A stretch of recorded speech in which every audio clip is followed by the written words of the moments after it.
Madrugada en Simijaca, Cundinamarca. En una casa del centro del pueblo, una joven embarazada aparece sin vida sobre su cama, múltiples lesiones y un golpe fatal en la cabeza. Era María Inés Cervera, 21 años, recién llegada desde Valledupar. La paz del municipio minero se quebró de inmediato y la investigación destapó silencios, tiempos imprecisos y un círculo cercano bajo lupa. ¿Qué ocurrió esa noche? Quédate hasta el final. Aquí están los hechos, las pistas y las preguntas que aún exigen respuesta.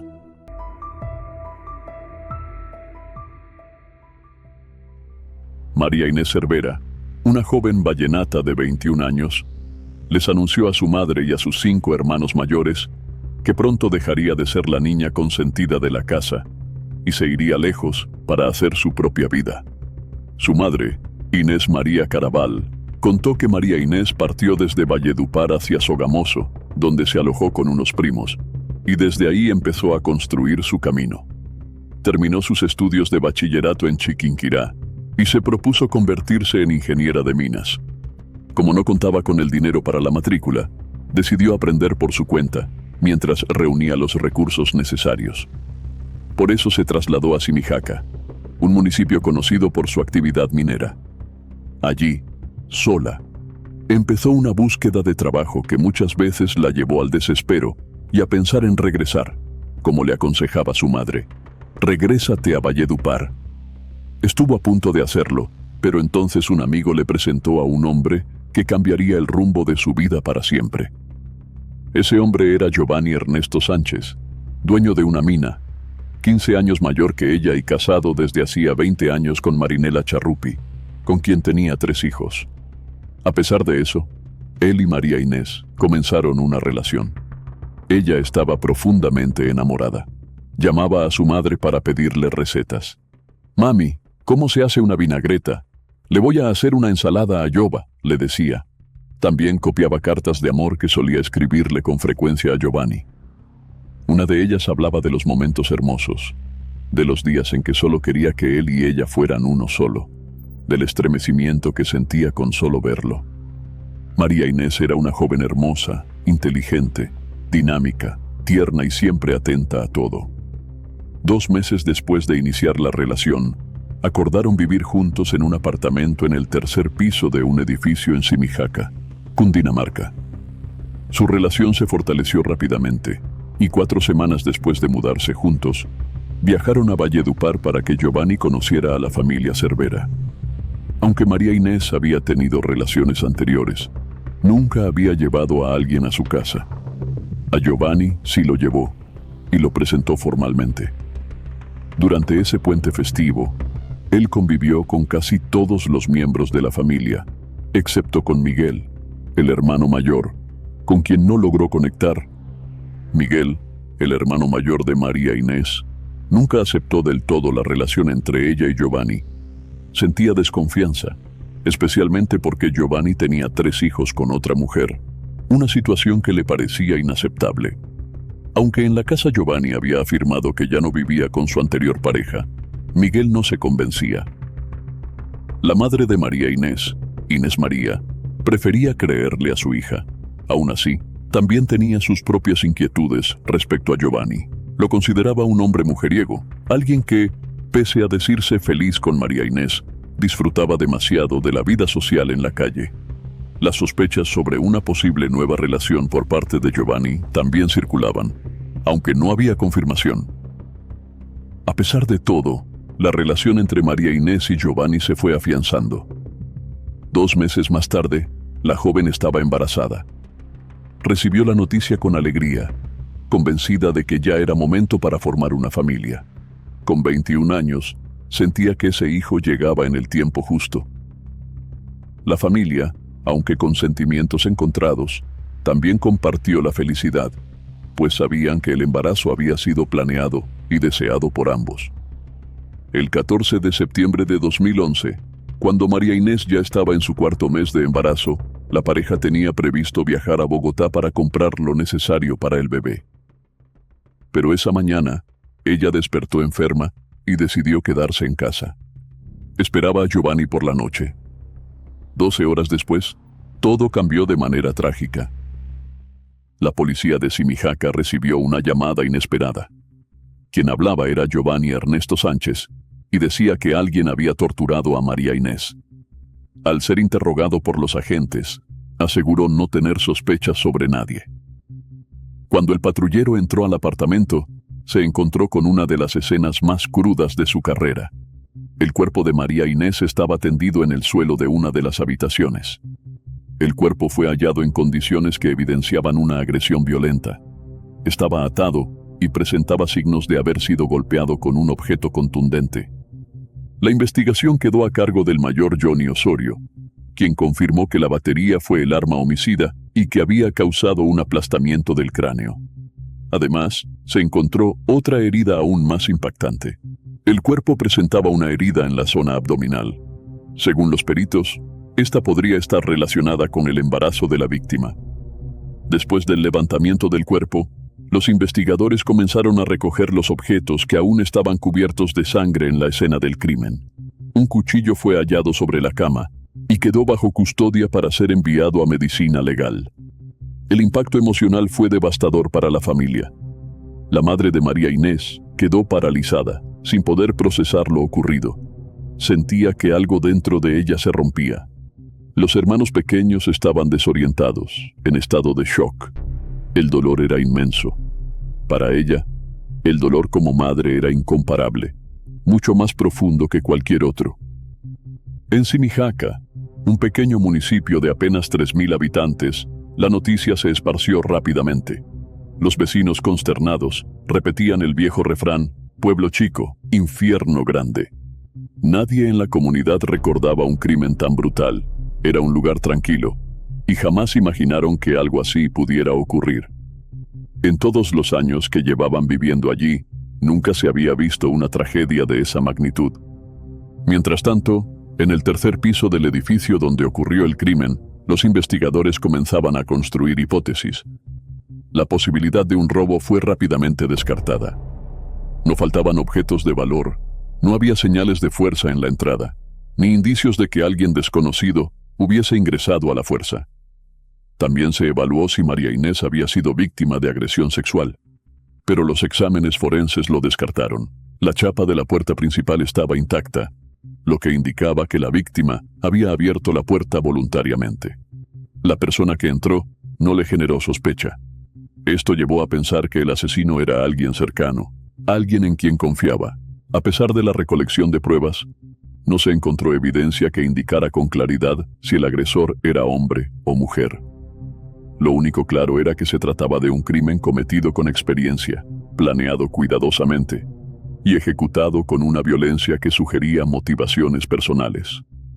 La naturaleza y el número de las heridas llevaron a los expertos a clasificar el caso como un crimen pasional. Según un estudio reciente de medicina legal sobre homicidios de este tipo, el 70% de los agresores son novios o exparejas de las víctimas. Por esa razón, el investigador Buitrago y su equipo decidieron interrogar a la primera persona que encontró el cuerpo sin vida de María Inés, Giovanni Ernesto Sánchez. Al ingresar al apartamento, la primera puerta ya estaba abierta. Giovanni lo primero que se encontró fue el cuerpo de María Inés, tirado en el suelo, cubierto de sangre, envuelto y atado. En ese momento, los investigadores le preguntaron a Giovanni Ernesto si tenía algún sospechoso, si había tenido conflictos con alguien, o si su pareja había mencionado algún problema con otra persona. Después de escuchar su versión, el patrullero Buitrago comenzó a hablar con los vecinos del sector con la esperanza de que alguien hubiera notado algo fuera de lo común o recordara haber visto a alguien sospechoso. Más tarde, Buitrago regresó a la escena del crimen para examinarla con más detalle. Observó que la única forma de entrar y salir del apartamento era a través de una sola vía, una escalera interna. Al ponerse en el lugar del agresor o los agresores, Buitrago imaginó cómo se habrían desplazado. La persona que cometió el crimen debió haber bajado rápidamente por esas escaleras, convencida de que había ejecutado un crimen perfecto. Pero no se percató de un detalle crucial. En el segundo piso del edificio funcionaba un café internet, y en el momento del asesinato tenía instaladas 3 cámaras de seguridad. Aunque actualmente hay solo 2, en ese entonces, una tercera apuntaba directamente hacia la escalera. Podría haber captado a alguien subiendo o bajando, o incluso haber registrado rasgos físicos que permitieran identificar a quienes estuvieron en el lugar alrededor del momento del crimen. Buitrago recordaba con claridad cómo revisó personalmente los videos desde uno de los computadores del café Internet. Lo hizo con paciencia, concentrado en cada detalle. Comenzaron con las grabaciones de las 3 cámaras de seguridad instaladas en el local. Pasó 2 horas analizando el video de la primera cámara, pero no encontró nada relevante.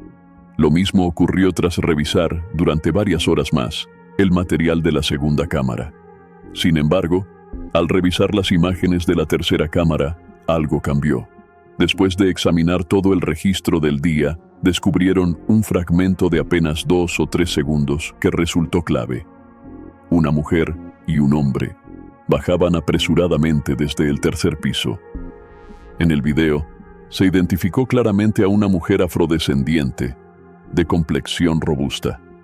La escena quedó registrada a las 5:17 de la tarde. Lo primero que llamó la atención del equipo fue el color de piel de las personas captadas.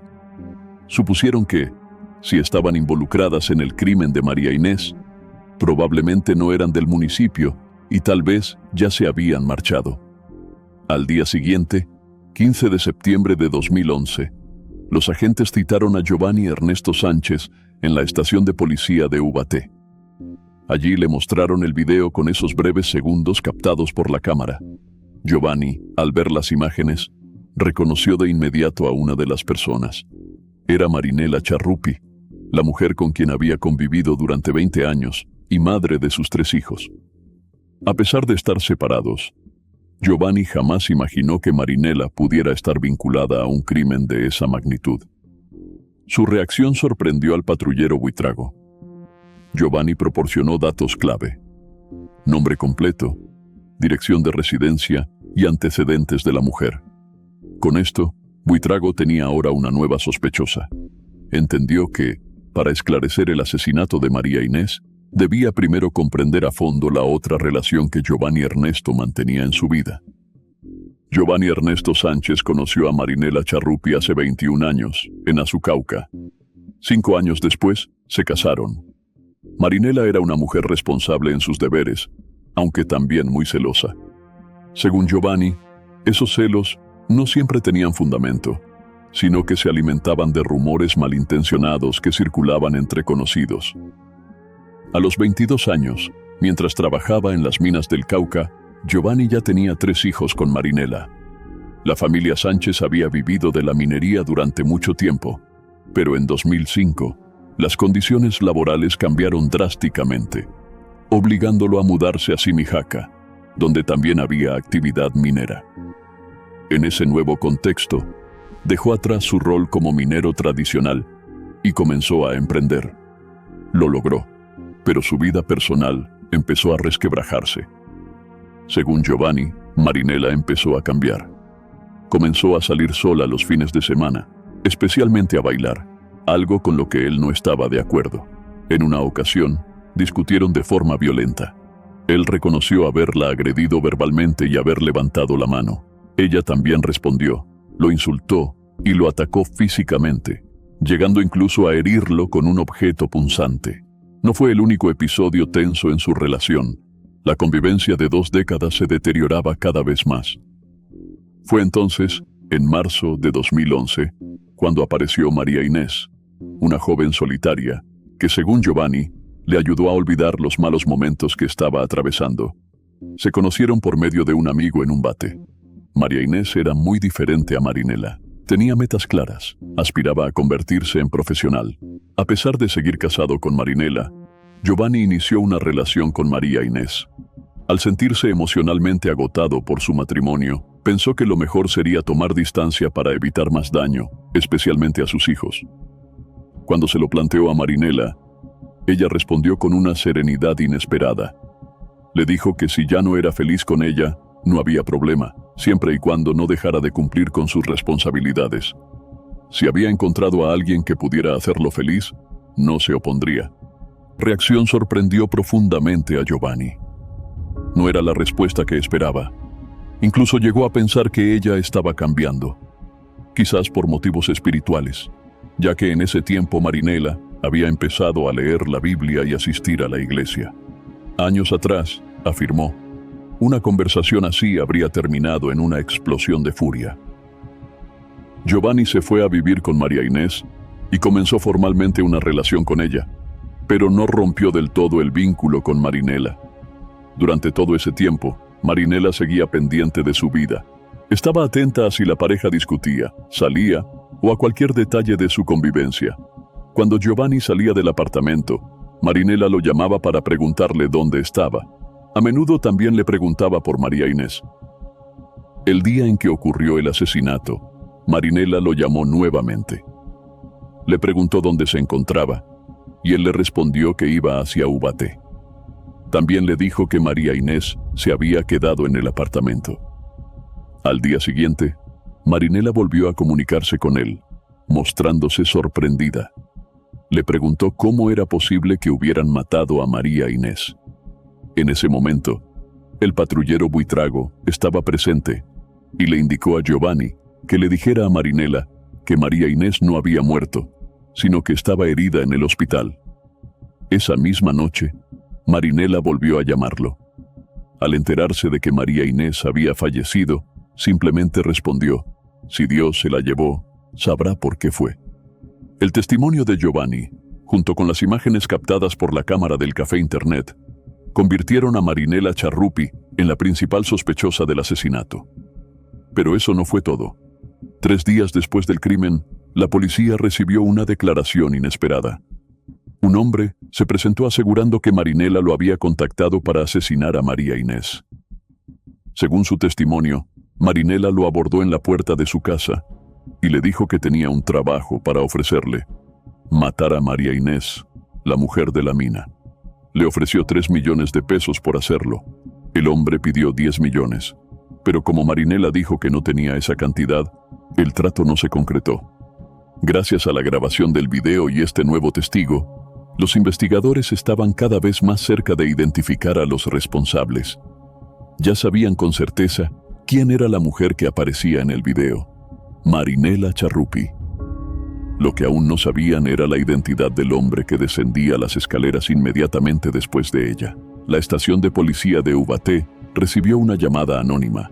La persona al teléfono no dio detalles personales ni se identificó, pero proporcionó un nombre clave: Alexis Zamora Mina. El nombre Alexis Zamora Mina le resultó familiar al patrullero Buitrago. De inmediato, decidió verificar los registros de la estación de policía de Ubaté. Al revisar los libros de asignación, encontró el nombre. Alexis Zamora Mina ya había sido capturado anteriormente, y precisamente por él mismo. En esa ocasión, Alexis había sido arrestado por causar lesiones personales a un ciudadano con un arma blanca, una coincidencia inquietante considerando que María Inés también presentaba heridas compatibles con un cuchillo. Ese dato reforzaba la conexión entre Zamora y el crimen ocurrido en Simijaca. Durante su anterior captura, la policía había registrado una reseña fotográfica de Alexis, además de su dirección y los lugares que frecuentaba. Buitrago los visitó uno a uno, pero no logró dar con su paradero. No fue sino hasta 2 días después que una fuente anónima le informó que Alexis Zamora se encontraba en la terminal de transporte de Ubaté, aparentemente esperando un bus. Buitrago llegó al lugar y lo encontró allí. Todo indicaba que intentaba huir del municipio. En ese momento, fue capturado y se le notificaron sus derechos. Al día siguiente, Buitrago se dirigió a la casa de Marinela Charrupi, ubicada en el centro de Ubaté. Era lunes, alrededor de las 10 de la mañana. Marinela caminaba con tranquilidad por una vía del barrio, sin mostrar señales de preocupación. Pero justo al llegar a cierto punto, fue sorprendida y detenida por el mismo patrullero. Para Giovanni Ernesto Sánchez, esa actitud calmada de Marinela era solo una fachada. Después de haber vivido 20 años con ella, confesó no haber imaginado nunca que fuera capaz de algo así. Estaba convencido de que todo había sido cuidadosamente planeado. Según él, El detonante de todo fue el embarazo de María Inés. La idea de que Giovanni tuviera otro hijo, y con otra mujer, fue lo que, según sus palabras, encendió la furia de Marinela. Ella sabía cuánto deseaba ese bebé, cuánto significaba para él. Eso, pensaba Giovanni, fue lo que la impulsó a actuar con tanta frialdad. La fiscalía presentó cargos formales contra los sospechosos, basándose en pruebas recolectadas por los investigadores. Ese día, Alexis Zamora Mina fue condenado a 25 años de prisión y trasladado a la cárcel de Ubaté. Poco tiempo después, Giovanni Ernesto visitó a Marinela Charrupi en la cárcel El Buen Pastor de Bogotá. Quería saber directamente de ella cómo había ocurrido el asesinato de María Inés. Durante la visita, Marinela le relató los hechos paso a paso. Confesó su participación en el crimen y explicó que no actuó sola. Junto a ella estuvieron Alexis Zamora y otra mujer afrodescendiente, aún no capturada. Según su relato, las tres llegaron al apartamento de María Inés bajo el pretexto de entregar una hoja de vida para trabajar en la mina de Giovanni. Cuando María Inés abrió la puerta, Marinela se identificó como la esposa de su novio. Ya dentro del apartamento, comenzaron a agredirla físicamente. Alexis y la mujer llamada Diana la redujeron, amarrándola con los propios cordones que llevaba puestos. Le ataron las manos y los pies, y Marinela le cubrió el rostro con una sábana para comenzar a torturarla. Después, fue a la cocina y tomó un cuchillo. La víctima sufrió múltiples lesiones, siendo algunas de ellas especialmente graves. Según Marinela, fue Alexis quien usó una batería de carro como arma para golpearla. El impacto le destrozó el cráneo. La batería, según confirmó, ya se encontraba en la casa. Además de esa confesión, Giovanni también se enteró del testimonio de un testigo que había sido contactado por Marinela antes del crimen. Este hombre aseguró que ella le propuso herir también a Giovanni, disparándole en una pierna. Afirmó que lo único que realmente le importaba a Marinela era asesinar a María Inés.